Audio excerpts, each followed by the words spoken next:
Bismillahirrahmanirrahim. Assalamualaikum warahmatullahi wabarakatuh. Alhamdulillah. Alhamdulillahi rabbil alamin wa bihi nasta'inuhu ala umurid dunya waddin. Wassalatu wassalamu ala asyrafil anbiya'i wal mursalin sayyidina wa habibina wa syafi'ina wa qurrati a'yunina wa maulana Muhammad. Allahumma salli ala sayyidina Muhammadin wa ala alihi wa sahbihi ajma'in. Amma ba'd.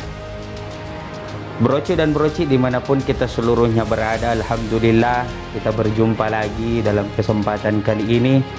Semoga senantiasa insyaallah kita seluruhnya diberkahi oleh Allah Subhanahu wa taala, dimurahkan rezekinya, dan insyaallah seluruhnya kita terbebas dari segala bentuk penyakit. Broci dan broci dimanapun Anda seluruhnya berada.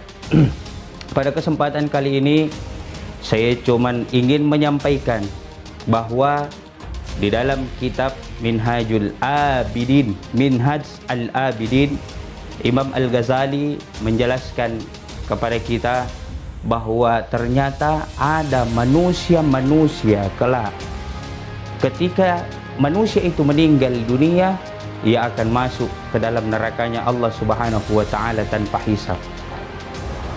Bukan karena mereka tidak melakukan amal kebaikan, bukan karena mereka tidak melakukan kewajiban-kewajibannya di dalam beragama Islam, bukan juga dia tidak melakukan sunnah-sunnah Nabi Sallallahu Alaihi Wasallam. Mereka melakukan kewajiban-kewajibannya, solat ia lakukan, puasa ia lakukan, zakat ia lakukan, bahkan telah berhaji. Hajinya pun Allah yang memanggil sehingga mereka dapat mengunjungi Baitullah, rumahnya Allah Subhanahu wa taala. Bukan juga dia tidak puasa sunnah Senin Kamis, bukan juga dia tidak solat sunnah. Solat sunnah apapun itu ia lakukan, tahajud, duha dan lain-lain sebagainya ia lakukan.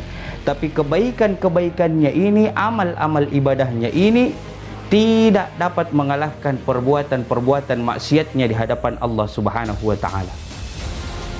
Di zaman Rasulullah sallallahu alaihi wasallam telah banyak contoh yang telah terjadi, berocok dan berocik dimanapun Anda berada.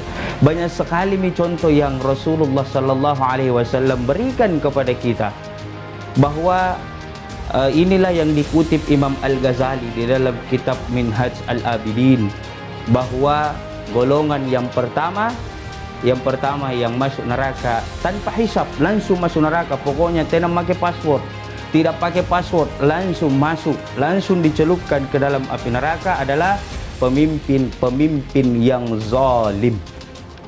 Garis bawahi ini bercu, pemimpin-pemimpin yang zalim. Maka menjadi pemimpin itu tidaklah mudah. Menjadi pemimpin itu bukan sesuatu yang gampang, bukan sesuatu yang mudah.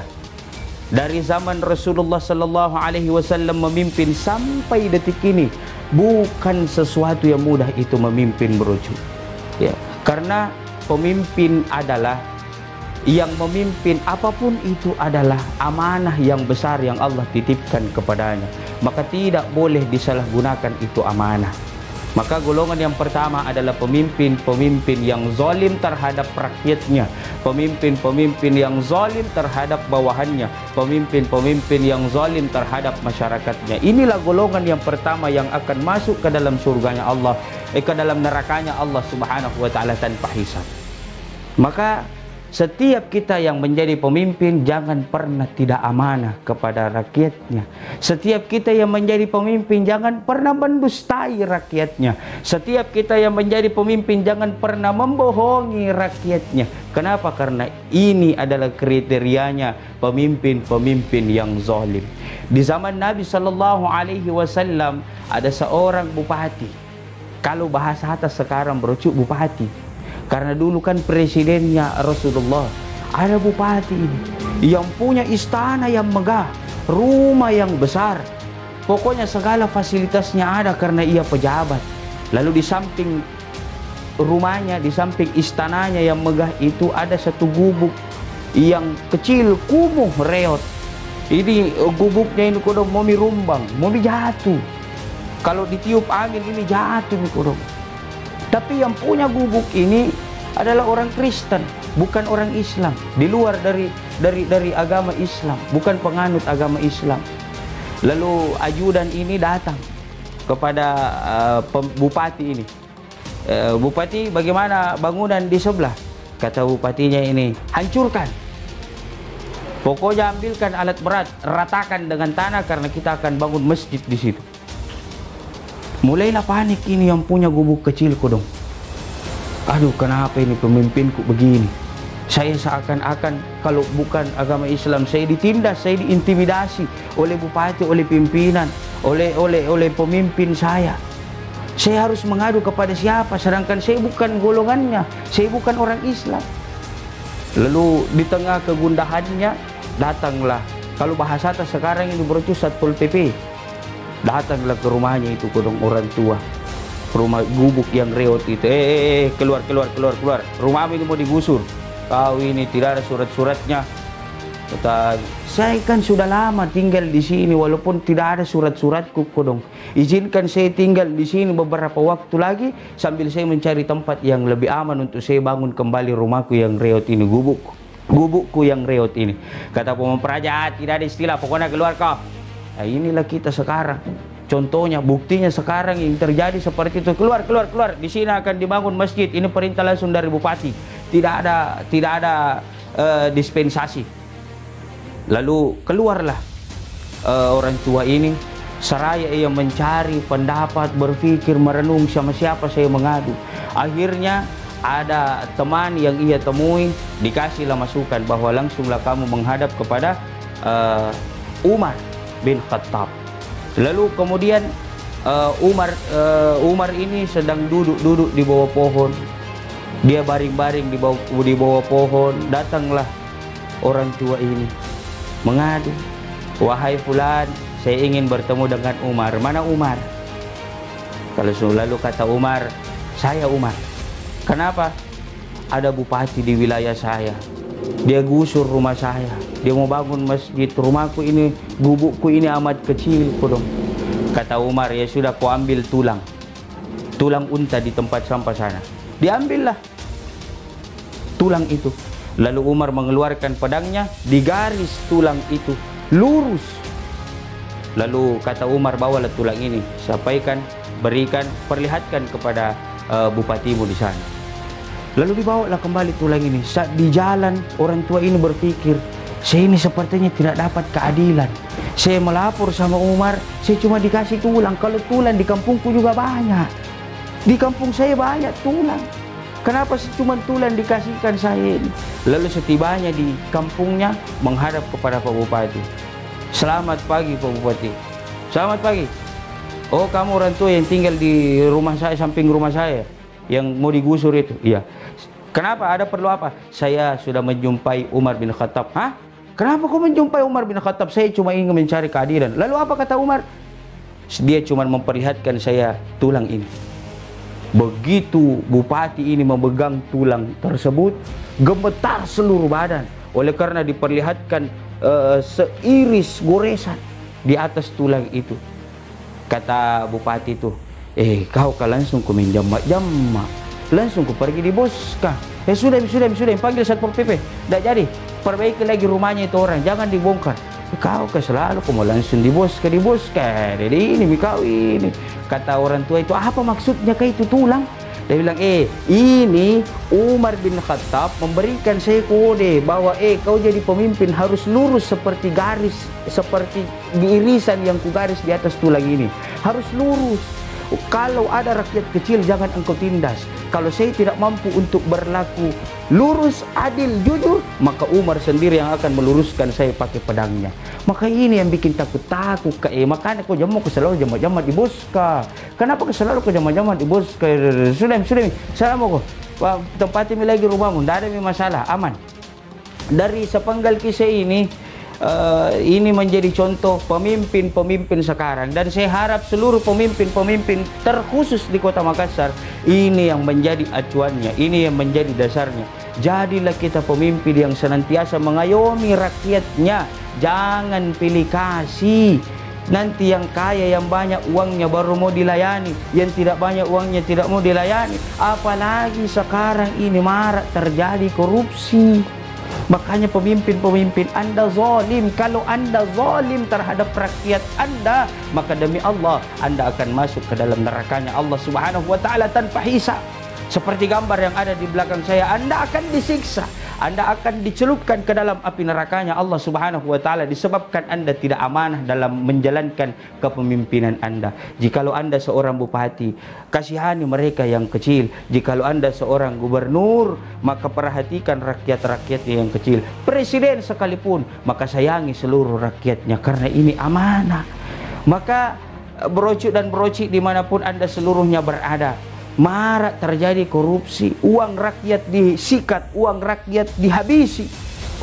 Inilah yang terjadi zaman sekarang. Banyak pemimpin-pemimpin kita yang berpikir aneh, takut kepada atasan tapi tidak takut kepada Allah Subhanahu wa taala.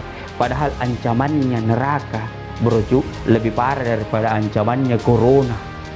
Itu corona, ya, itu namasuki badan tak masih bisa disembuh, tapi kalau neraka kecil kemungkinan kita akan keluar dari dalamnya.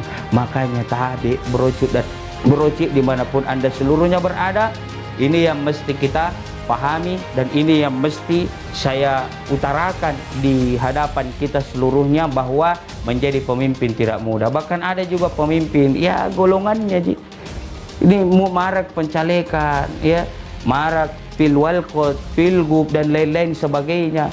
Banyak tim-timnya nanti kalau dia duduk, tim-timnya yang perhatikan, yang lain tidak ada yang perhatikan, ya, yang lain hanya cuma dijanjikan, yang lain hanya cuma jadi korban janji. Semua dijanjikan ini, dijanjikan ini, dijanjikan itu. Ujung-ujungnya ketika ia sudah dilantik, ia melupakan yang lain-lainnya yang ia pernah janji. Yang ia perkaya adalah pengikutnya sendiri, yang ia perkaya, yang ia kasih mulus jalan urusannya adalah orang-orangnya sendiri, tim-timnya sendiri yang pernah mereka kerja.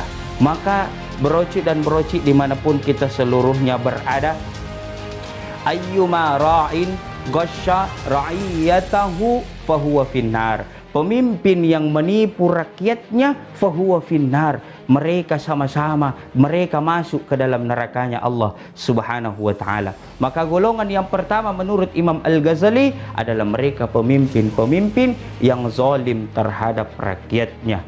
Makanya kalian para pemimpin, mohon izin, saya cuma ingin menyampaikan keluhan-keluhan dari teman-teman masyarakat kecil, bahwa mereka juga butuh diperhatikan sama pemimpinnya. Ini kebiasa bro, itu ada di balihonya.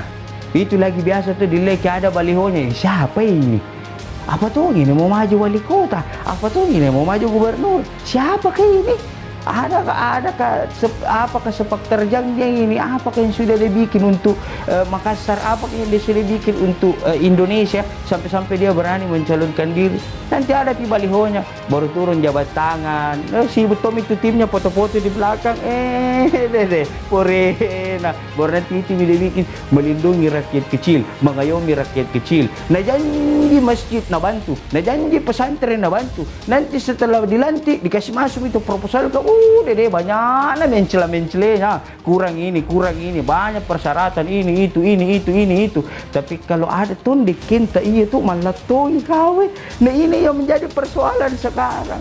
Makanya itu tadi saya sampaikan, di zaman Nabi tidak ada yang pakai deken-deken. Pokoknya semua harus lurus, semua harus dibantu. Rakyat kecil yang butuh bantuan harus diprioritaskan. Rakyat besar yang butuh bantuan juga dibantu oleh Nabi Shallallahu Alaihi Wasallam. Nabi tidak pernah pilih kasih. Maka kita yang merasa umat Nabi, pemimpin di zaman sekarang, maka yakin dan percaya, ikutilah, taatilah Nabi, ikuti, baca sejarahnya Nabi, bagaimana Nabi memimpin, bagaimana Nabi menjadi presiden, bagaimana Nabi menjadi pemimpin di dalam masjid, jadi imam dalam sholatnya, ya. Makanya berocik dan berocik dimanapun Anda berada, saya harap melalui video ini tidak ada lagi pemimpin-pemimpin yang zalim terhadap rakyatnya. Saya harap melalui video ini tidak ada lagi pemimpin-pemimpin yang berusaha menipu-nipu rakyatnya. Jangan nanti mau maju baru enak-enak muka tak turun ke masyarakat, tak dijanji ini itu. Jadi Ini poin pertama yang ingin saya sampaikan. Sebenarnya ada banyak poin, tapi nanti kita lanjut di video selanjutnya, bahwa kita bahas nanti golongan yang kedua, yang ketiga, yang keempat, dan seterusnya. Olehnya itu, jangan pernah tinggalkan channelku, jangan pernah lupa subscribe, nyalakan loncengnya, like and share sebanyak-banyaknya. Share kepada datuk, tate, tata, opata, tantata, mamata, bapata, sepuputa, temanta, semuanya bro cu, supaya tambah semangat kalau lagi bikin kontennya. Ingat ya, apa yang saya bahas tadi bukan bahasa saya, tapi bahasanya Imam Al-Ghazali di dalam kitabnya Minhaj Al-Abidin. Sekian, lebih dan kurangnya mohon dimaafkan. Al-Fakir mohon undur diri. Wabillahi taufiq wal islah, wallahul muwaffiq ila aqwamit thariq. Assalamualaikum warahmatullahi wabarakatuh.